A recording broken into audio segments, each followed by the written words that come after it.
How to install the backrest. Prepare a 4mm Allen key. Step 1. Fasten the clamp assembly to the backrest tube with screw.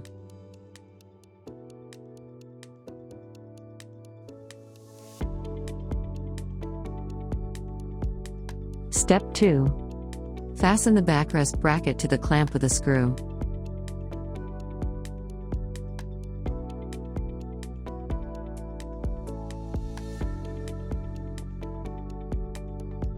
Step 3. Use 4 nut caps and screws to fasten the backrest plate to the bracket.